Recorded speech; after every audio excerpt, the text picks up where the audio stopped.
بخاری شریف کی روایت ہے کہ نبی کریم صلی اللہ علیہ وسلم نے ارشاد فرمایا،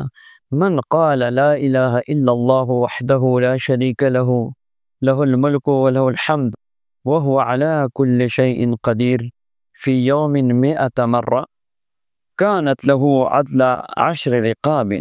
وكتبت له 100 حسنة ومحيت عنه 100 سيئة وكانت له حرزا من الشيطان يومه ذلك حتى يمسي ولا يأتي أحد بأفضل مما جاء به إلا رجل عمل أكثر منه۔ نبی کریم صلی اللہ علیہ وسلم فرماتے ہیں کہ جس شخص نے ایک دن میں 100 بار پڑھا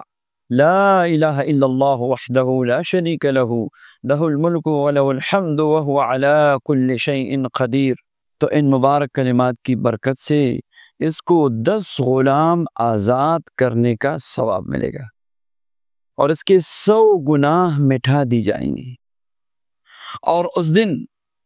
شام تک شیطان سے محفوظ رہتا ہے، اور